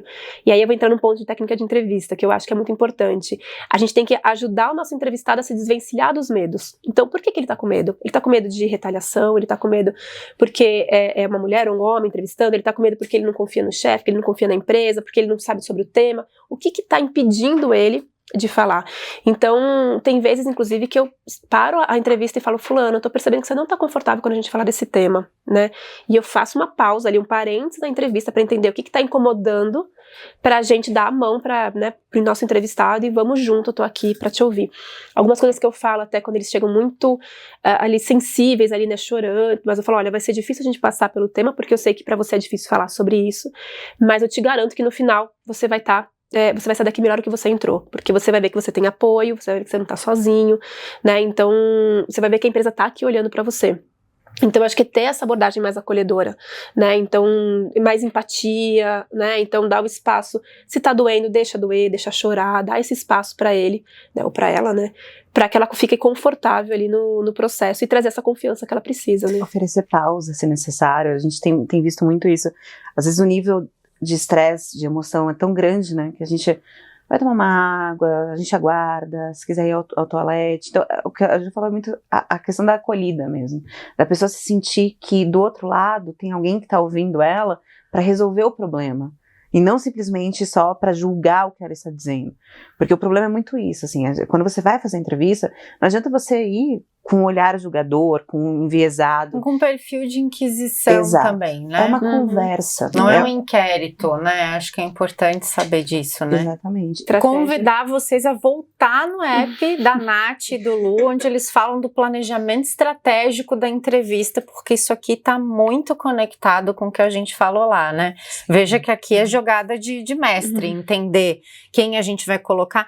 E aí, vem a outra pergunta de milhões, que você disse, eu sou a favor de conversar com o denunciado. E ela falou sobre estratégia. Vamos conectar isso e fazer, então, a pergunta de milhões. Como conduzir a investigação quando o denunciado é um membro da alta liderança? E mais do que isso, se você, compliance, não é alguém da alta liderança. Na sua organização você é um coordenador, você está respondendo para algum diretor executivo, você não se sente com tanta autonomia, enfim, como conduzir? Isso acho que é um ponto que é bem complexo, né, então de fato acho que é um dos pontos mais complexos, e eu não diria só de ser alguém né, qualquer pessoa que está ali no board, né, alta diretoria, às vezes o compliance ele é um coordenador só só não, né? Mas assim, ele tá no nível, ele tem muita gente em cima dele e ele tem que tocar demandas de pessoas que estão acima dele. Então, é bem complexo. Algumas coisas importantes. O fluxo desenhado, então a gente tem um fluxo especial desenhado, né? Então, se um diretor X ou alguém do comitê é denunciado, qual que vai ser o caminho que essa apuração ela vai seguir, né? Quem vão ser as pessoas envolvidas. Então, esse aqui é um ponto bastante importante pra gente ter. E aí também, assim, eu acho que assim, o compliance, ele precisa de apoio da alta liderança, né? Então, tendo esse fluxo desenhado, isso eu acho que é um ponto muito importante. Quando a alta liderança da empresa está comprada com o tema, quando chega uma denúncia como essa, por exemplo, o compliance vai abordar, de acordo com o fluxo, quem é de direito ali, essa pessoa tem que estar comprada de que não é porque é meu par que eu vou defender, né? Então não pode ter o tal do 2 pesos, 2 medidas. Então o fluxo é esse, a gente vai seguir do mesmo formato que a gente seguiria, né, se não fosse uma pessoa da alta liderança. Então, quando o compliance tem essa segurança de que a alta gestão está comprada com o tema, eu acho que isso fortalece, né? Agora, a dificuldade muitas vezes nesses casos vai ser exatamente conseguir apurar. Então, acho que assim, a empresa tem que dar seriedade, né, da mesma forma, os fluxos têm que estar desenhados, as políticas têm que estar desenhadas para você se preparar para isso. Uma vez eu ouvi, né, que os contratos, né, os termos, os acordos a gente faz em tempos de paz para usar em tempos de guerra, né? Então é exatamente isso que a gente vai fazer, né, nesse formato. Então assim, você tem ali todo, por que você está fazendo esse caminho? Ó, tá aqui, ó, eu estou seguindo o nosso protocolo. Então é importante você ter, e nesses casos são os casos que a gente mais entra, né? Então você ter alguém externo para apurar, porque de fato alguém que está abaixo ali, ele não vai se sentir ali confortável, né, de repente dar um processo para um assédio sexual de uma pessoa ali que é um CEO, um diretor, ou alguém do comitê, o chefe dele, por aí vai. Então eu acho que nesses casos é sempre importante ter um olhar de fora, então seja uma consultoria, um escritório de advocacia, enfim, quem for ali apurar, eu acho que nesses momentos o terceiro ele é muito importante. E acho que assim, eu tendo a dizer que a maioria dos casos que chegam pra gente são esses casos mais complexos, exatamente por isso. As empresas apuram no dia a dia, apuram bem, eu falo que nossos clientes descascam a banana e a gente abacaxi, porque daí o problema joga pra gente, né? Então eu acho que é importante quando realmente não tem ninguém ali que não vai estar conflitado pra apurar, eu acho que é melhor ir externo, né? Então seria algo assim, conduz-se para obter os elementos necessários e entendendo que isso vai precisar de uma legitimidade, de uma ratificação, vamos dizer assim, externa, mais sênior, até para depois poder transmitir em caso de procedência, pedir um apoio. Isso. E a gente tem visto muito que, obviamente, ainda é controverso, né? Tem o lado das organizações que elas compram o tema, como a Ju comentou, e tem aquelas organizações que realmente elas, não, é nível liderança, se é nível liderança, vamos apurar dentro de casa, vamos, né, dar aquela varrida para baixo do tapete, né? Problemas de casa a gente resolve dentro de casa e não vamos deixar o tema ganhar proporção. Mas o que eu tenho percebido muito é que as organizações, elas estão tratando, sim, com seriedade, mas no sentido também de trazer para a empresa como um todo que não existe os 2 pesos e 2 medidas, que é uma forma de dar uma lição para as demais pessoas que trabalham ali, no sentido de que, olha, a sua liderança também vai ser investigada, assim como vocês. Então, da mesma forma que o código se aplica a vocês, vai se aplicar à liderança. E que vocês podem se sentir seguros, porque aqui a gente vai tratar tudo da forma como for, independente do cargo hierárquico. E a gente tem percebido muito isso, assim, vem pra gente, como consultoria externa, para tratar, no sentido da empresa ter essa robustez para devolver dentro de casa que houve uma apuração independente e que houve uma política de consequência, mesmo sendo uma alta liderança. Então tá sendo positivo. Ainda tem um pouco de resistência, sim. Não vou dizer para você que todas as organizações, elas compram aí o tema quando é alta liderança. A gente às vezes encontra resistência, sim. Mas eu acredito que tá mudando e muito mais pela questão da reputação da empresa. A empresa, ela tá com receio da reputação dela para mercado ser negativa a partir do momento que o tema foge do controle. E aí volta aquilo que a gente estava falando lá no começo. Quando você não tem a devida apuração, pode vir para várias esferas, inclusive rede social. Então, pode ser que é uma publicação ali no LinkedIn, expondo o tema, um reclame aqui, expondo o tema, e que para a reputação da empresa vai ser muito negativo. E quais são os principais desafios, falando em ordem prática, exemplos, cases, histórias, situações que vocês entendem que serviriam para bem ilustrar, para quem está assistindo ter algum referencial aí? Aí do repertório de vocês, que é super vasto, quais os principais desafios que vocês vislumbram ou até mesmo já vivenciaram nas investigações sobre assédio? Eu vou pegar aqui, eu até falei que ia dar um exemplo anteriormente, eu acabei não trazendo, eu vou usar ele aqui, que foi quando eu passei a defender muito forte essa questão, né, de acertar o escopo das entrevistas. Teve uma vez que a gente recebeu uma denúncia de assédio sexual, né, no cliente, né, então a gente foi lá apurar. Ele era de uma área fabril, então ele passava ali, ele era um gerente ali fabril, então ele passava boa parte do tempo, né, ali na parte bem operacional mesmo, ali de fabricação, né. E aí, quando chegou a denúncia de assédio sexual, a gente foi buscar, então, ali pessoas dentro do organograma, mulheres, que de alguma forma estavam na equipe dele. E aí eu fiz ali 2, 3 entrevistas que a gente definiu junto, inclusive com o próprio RH. O RH nos ajudou. Essa pessoa aqui, ela é uma pessoa que fala bastante.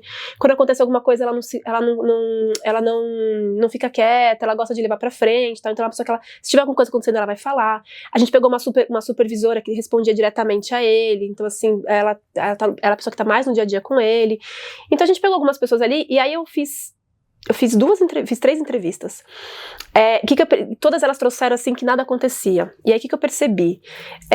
A que falava, ela realmente falava tudo. Então se ele tentasse alguma coisa com ela ia ser a pessoa que ela ia falar. Então ela não era uma pessoa ali que se encaixava, não era o target, né? Não se encaixava ali no que ele, né, precisava para atuar. A supervisora dele era uma mulher que ela liderava uma equipe, eu não lembro de quantos, tá? Alguma coisa tipo 50, 70 homens, e todos os pares delas eram homens, e acima ela só tinha homens. Então ela estava num meio muito masculino e que ela aprendeu também ali a se portar de uma forma masculina, no ambiente masculino, né? Então ela aprendeu a se portar ali de uma maneira ali que estava muito inserida nesse ambiente. Então também ela se colocava, ela se impunha, ela não dava espaço para nenhum tipo de comentário, por aí vai. Então também ela não seria uma target. E aí eu fui entrevistando e tal, e eu falei, não tá vindo nada aqui, tem alguma coisa errada. Isso faz muitos anos, assim, acho que eu tava começando a fazer, tava aprendendo a fazer.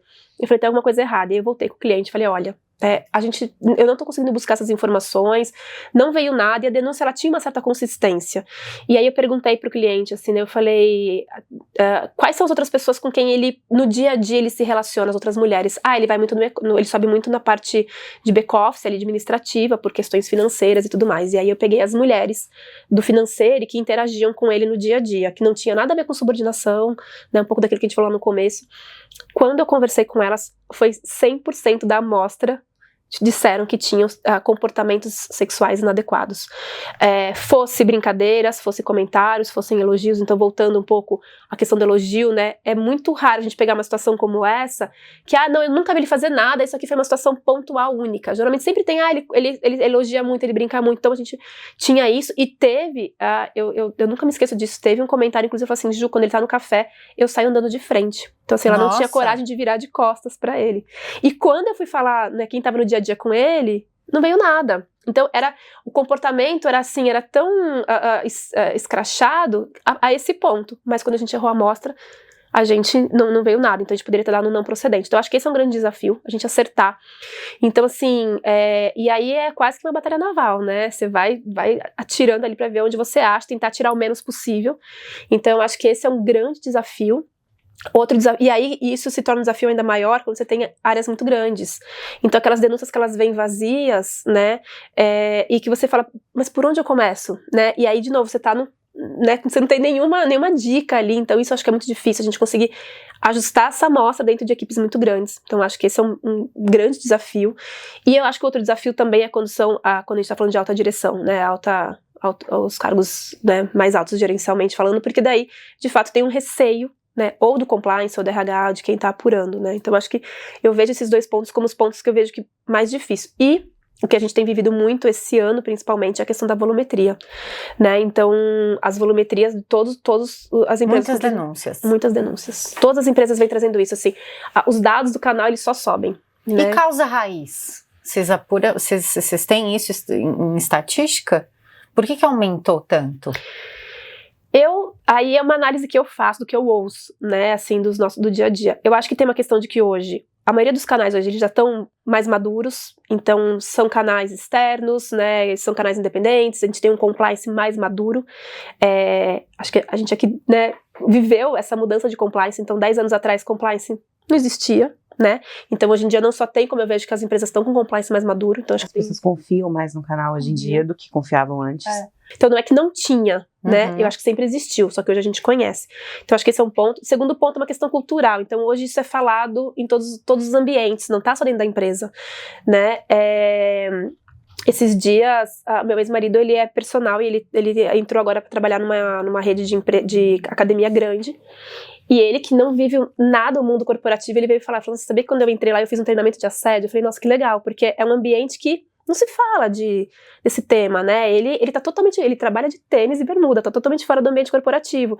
E mas dentro... é um ambiente propício. Exato, exato. Eu achei super bacana isso, então uma iniciativa super bacana. Então assim, saiu das empresas, quer dizer, né, é uma grande rede de academias, é uma empresa, não deixa de ser óbvio, mas assim, saiu desse mundo corporativo que a gente conhece, né, engravatado. Então hoje você tem as instituições de saúde falando do tema que não se falava, que existe muita situação de assédio, né, nesses lugares.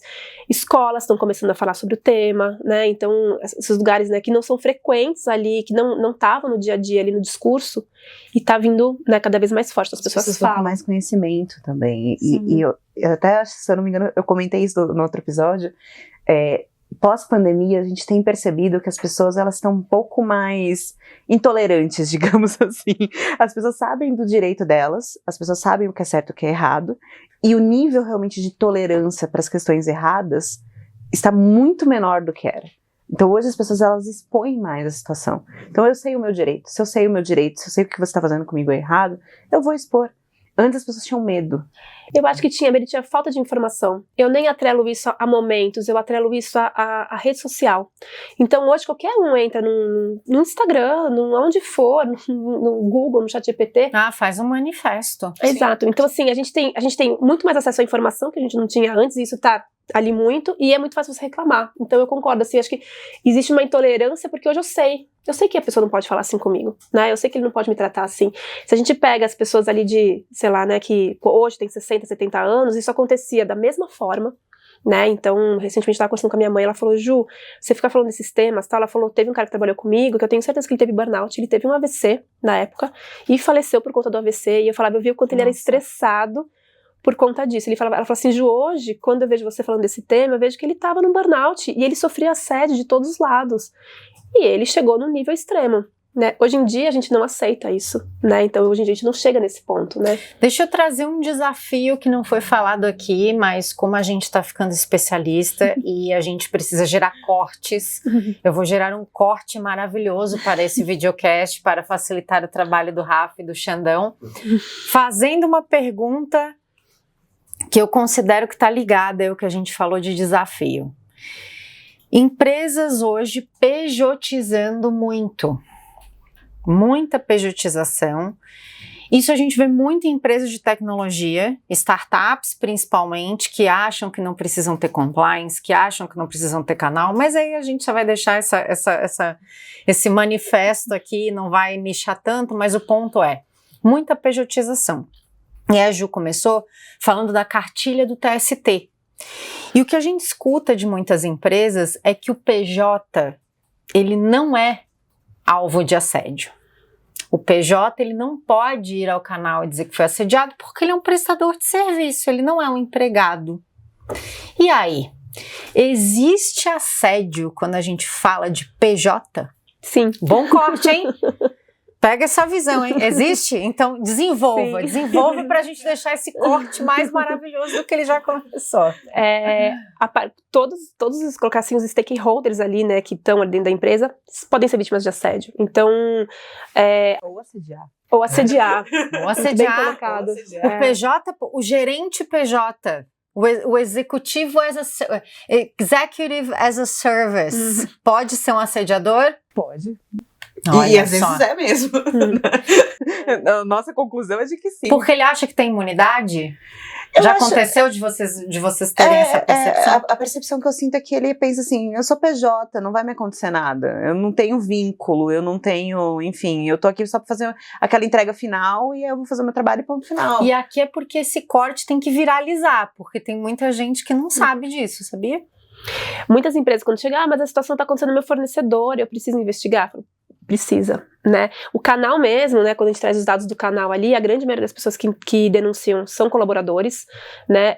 Mas existem os clientes. Então, os clientes também podem ser vítimas de assédio, assim como os clientes também podem assediar, né, os profissionais, assim como os fornecedores e os fornecedores, terceiros e os PJs, né, e aí eu acho que você colocou um ponto legal, Nath, que eu acho que ele não tem esse sentimento de fazer parte da equipe, então eu não estou preocupada em fazer gestão. A realidade é que, assim, de fazer gestão de pessoas é difícil, demanda tempo e algumas pessoas acham chato, porque é difícil lidar com pessoas. A parte mais difícil do trabalho é a gestão de pessoas. Mas nessa questão de PJ, tem tanto o líder, o gestor, que é um PJ, quanto os colaboradores, que são PJ. E quando a empresa contrata, seja um gestor PJ ou um colaborador PJ, a justificativa que a gente escuta é assim, porque pelo menos eu não preciso me preocupar com questões trabalhistas. Por isso que é PJ. Então, quando a gente chega e fala, tem o risco? Não, mas é PJ. Já contratei PJ para não dar problema. O risco tem, né? A questão a gente escuta muito isso mesmo. Vamos contratar o PJ porque o custo é menor, né? Abre aspas, não tem o risco. A questão do desenvolvimento da pessoa, teoricamente, a empresa não tem que se preocupar ali num plano de carreira daquela pessoa, porque ela foi contratada para exercer aquele projeto específico e pronto. Mas isso não muda a relação que ela vai ter com as pessoas. Isso não muda que a pessoa pode ali, num momento de estresse, num momento de pressão, num momento demonstrar que realmente ela é um assediador, ela tem esse comportamento de assediar as pessoas. E realmente, você não importa se você é funcionário, carteira assinada, ou se você é um PJ, ou deixa de ser, a empresa contratou você, a empresa é responsável por aquela pessoa. Então, a partir do momento que as relações dela durante aquele projeto estão ocasionando ali uma conduta que está infringindo o TST, está infringindo o Código Penal, as empresas elas vão responder pelaquela contratação daquela pessoa que está cometendo o delito. Ou, no caso, o crime, né? Quando a gente já vai falar, né, do assédio sexual, o crime. Então, as organizações, sim, elas têm que ficarem preocupadas o que os PJs delas estão fazendo. E aí a gente vai voltar lá para aquele outro tema que a gente já falou a respeito, da reputação. A empresa, mesmo sendo um PJ, ele pode manchar a reputação da empresa tanto quanto se ele fosse um funcionário carteira assinada, CLT. A reputação da empresa, ela é única. Então, e a responsabilização. E a responsabilização também. E aqui tem um ponto e aqui eu vou puxar pro meu lado psicóloga falando, porque eu falo muito de, a questão da jurídica e tudo mais, porque é o que dá a nossa base metodológica.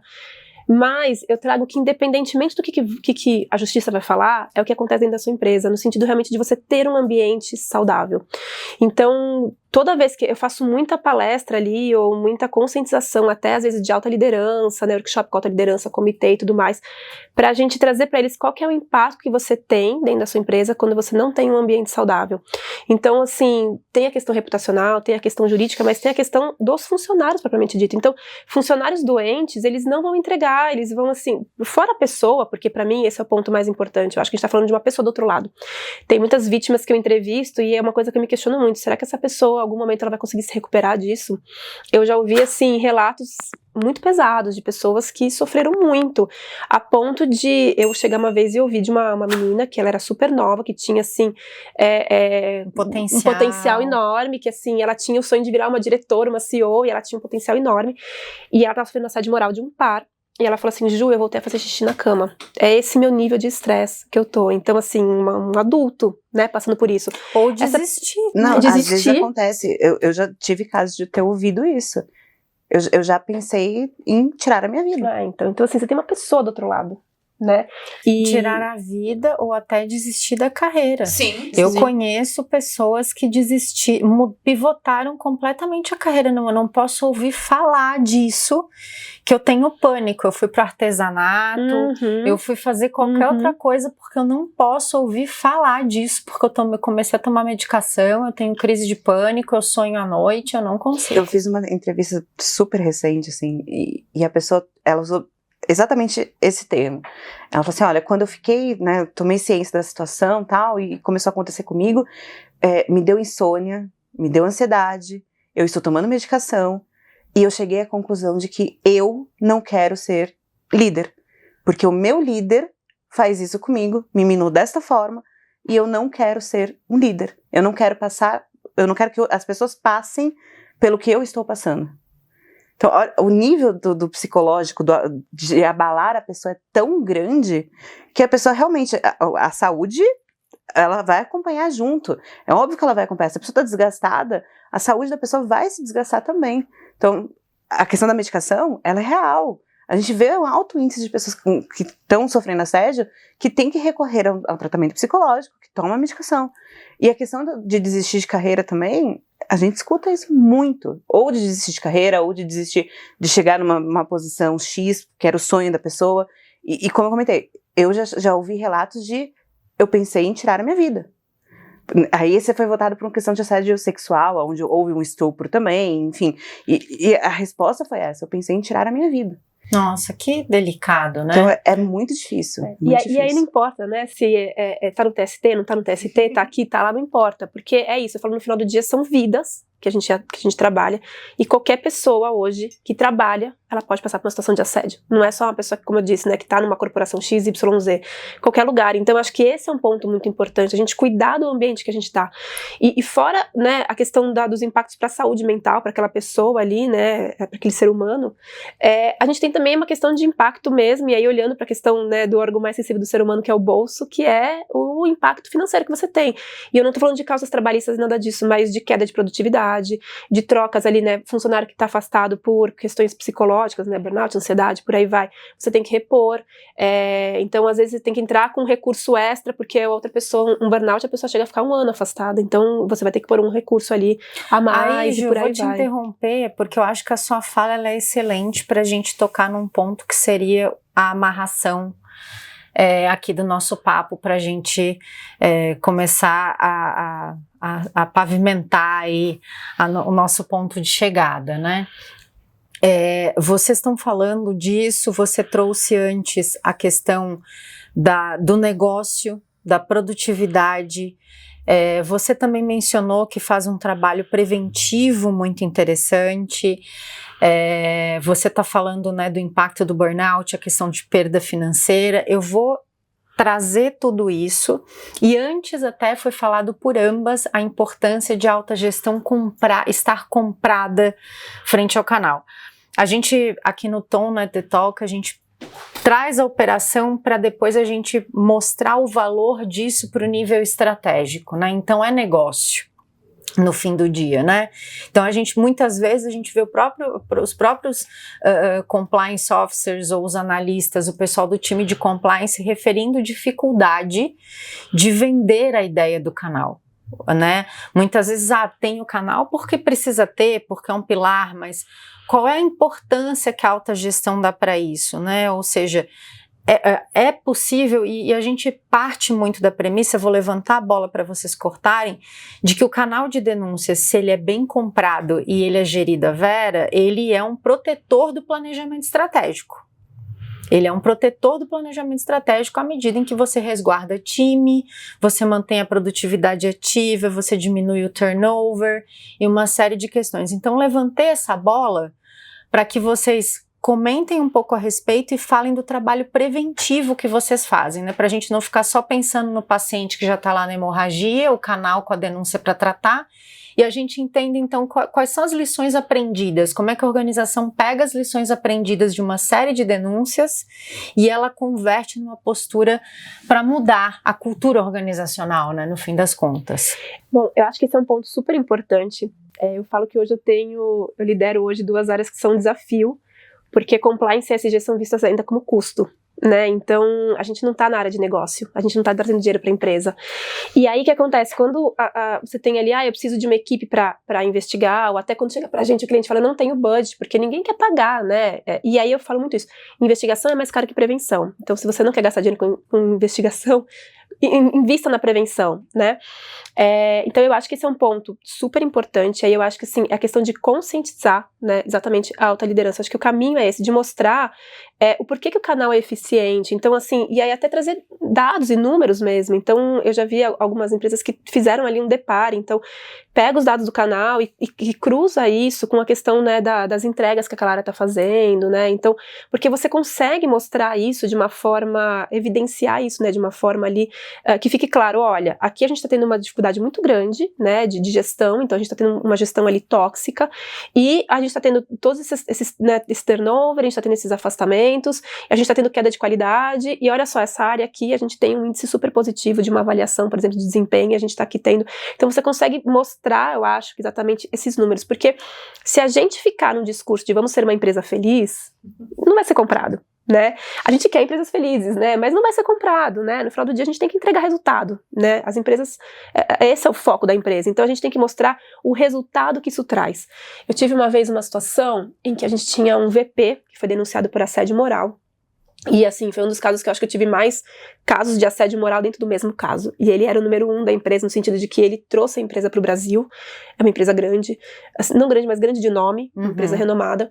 E ele foi o número 1, ele foi a pessoa que ali abriu a porta do escritório e montou.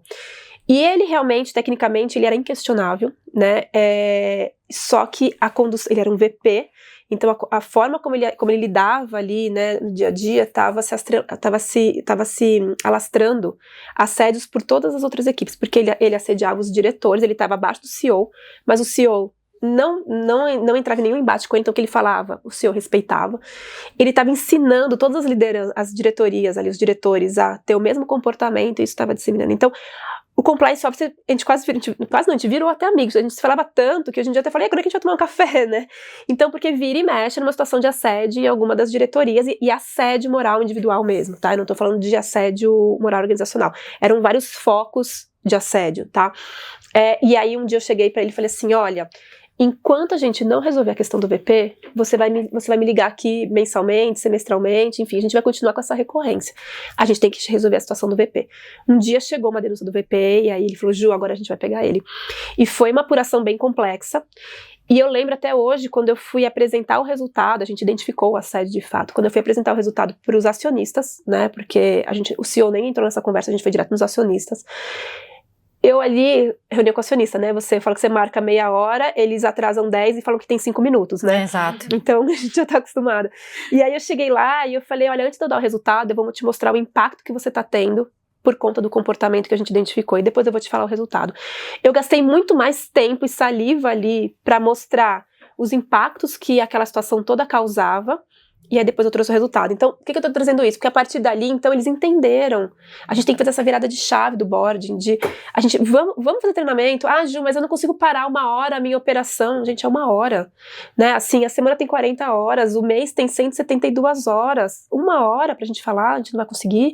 Né? E aí outro ponto também, então eu consigo 1 hora no ano. 1 hora no ano não é nada, a gente tem que martelar, a gente tem que ser ali, né, a pessoa tem que até ficar cansada ali de ouvir, né, não assediar e tal. Mas, Ju, não pra te contrapor, mas pra trazer um outro lado da mesa que eu acho que é importante, que a gente tem falado desde o primeiro episódio da primeira temporada.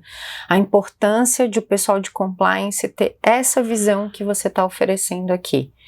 Porque você tem que colocar a situação de uma maneira em que ela se projete na retina e faça sentido para o dono do capital. Sim. Não adianta dizer não, é porque se você não tomar nenhuma providência, você está fomentando um ambiente antiético.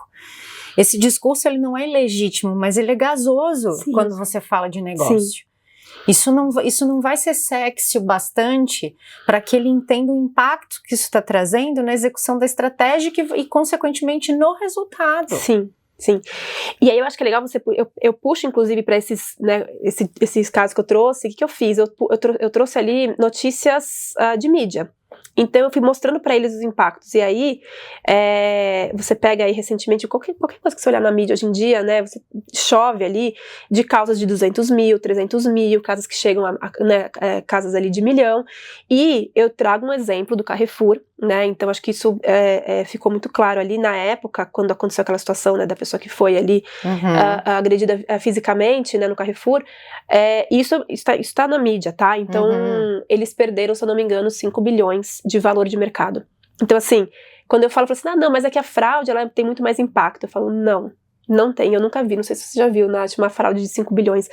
Tudo bem, tem empresas que podem até chegar a quebrar por uma questão de fraude, pode, mas isso é um caso muito raro. Agora, se você for procurar grandes tickets que foram pagos ali por conta de assédio, é muito alto, tem muita coisa acontecendo. Então assim, olha, você tá a fim de pagar 200 mil, 300 mil, você tá a fim de pagar, a gente teve recentemente outro caso aí da Mercedes também, que chegou em casa de 1 milhão e por aí vai. Então assim, esse acho que é o discurso, tá vendo? Não é pra gente trabalhar feliz, é porque vai mexer no seu bolso, né? A gente tava falando da reputação, demonstrar que isso vai ter uma penalização, né? Se você não investigar, se você não tiver um programa de compliance estruturado, se você não tiver tudo definido, a forma como você vai conduzir essas questões, no primeiro momento parece que é um custo, ok, mas lá na frente você vai economizar muito, muito. Eu falo que a palavra de ordem que é investimento. Você vai investir agora, mas para você colher o fruto lá na frente. De que quando acontecer a situação, você conseguir comprovadamente falar, não, mas eu tenho um programa de compliance que estruturou, que definiu, como a Ju brincou, né, a gente faz acordos, né, em tempos de paz para usar em tempos de guerra. Exatamente. Então você consegue comprovar que aquilo foi estruturado e você não vai ser penalizado por isso. Agora, se você não tiver ali toda uma estrutura e deixar as coisas acontecerem, você vai gastar muito mais para remediar aquilo. E a questão da reputação, que conta demais. Então, a dica é, invistam, palavra de ordem, investimento nos programas de compliance de vocês. Né? Em outras palavras, gerenciem riscos para não gerenciarem crises. Exatamente. Gente, eu não acredito que esse papo acabou, eu não posso acreditar. Tava muito bom. Nossa, tem 1000 coisas, elas vão falando e minha cabeça vai assim. O meu BI mental, ele quase entrou num bug aqui. Meninas, foi excelente, foi muito bom. Uma salva de palmas. Pra Ju e pra Nath, sensacionais. Meninas, suas considerações finais nas suas câmeras especiais, fiquem à vontade. Quem quiser começar, sorteiem. Posso começar? A sócia começa. A sócia começa. Bom, gente, novamente, muito obrigada pela oportunidade, Roberta. Foi um prazer estar aqui hoje. Foi um prazer falar um pouquinho mais para vocês sobre investigação, agora voltada para a temática de assédio. Fico à disposição de vocês, caso vocês queiram mais informações, caso vocês queiram, podem entrar comigo em contato no LinkedIn, Nathalie Orsi, me busquem lá, estou à disposição, qualquer dúvida. Tá? E também fico à disposição de vocês. Se quiser marcar um terceiro episódio. Um beijo, então... vamos mandar um beijo pro pai da Nath, que é nossa audiência cativa. Né? O pai da Nath é alguém de maravilhoso. Chama no LinkedIn, comenta os episódios, super coruja, atento. Olha, um beijão pro pai da Nath. Aquela primeira situação, o fruto ele não cai fora, longe da árvore, né? Então, hoje, se eu trabalho com isso, foi a minha inspiração. Né? A minha escola em casa foi o meu pai, João Orsi. Atualmente, né, a gente tá aí brincando juntos, digamos assim, a gente troca muito figurinha profissional também. Gente, ele já troca até comigo, tô muito fã do seu pai, muito fã do pai da Ju. Não. E aí, Ju, você? Bom, primeiro, obrigada pelo convite, obrigada pela oportunidade e, enfim, pra mim é sempre um prazer falar do tema, eu gosto muito de conversar e de trocar experiência, embora eu tenha muito tempo já, né, aí, né, eu tenho 13 anos de Protiviti, muito tempo falando do assunto, estudando o assunto, mas a cada conversa que eu tenho eu aprendo, então fiquem super à vontade aí de trazer, né, dúvidas, trocar figurinha, tomar um café. Seu nome no LinkedIn? Juliana Godinho. Juliana Godinho. Então, eu acho que é super importante a gente falar sobre o tema, porque é um tema ainda que as pessoas, ele tá muito evidente, mas a gente ainda tem muita insegurança em trabalhar com ele, porque ele ainda é muito novo, de certa forma. Então, é um prazer compartilhar aqui todo o meu conhecimento. Gente, esse foi mais um episódio do Tona Detox. Se você ainda não seguiu o canal da QMS, essa é a sua oportunidade de se convencer de uma vez por todas a se juntar a nós. Não deixe de colocar seu like ali, se você ainda não colocou, e a gente se vê no próximo episódio. episódio. Um grande abraço e até breve.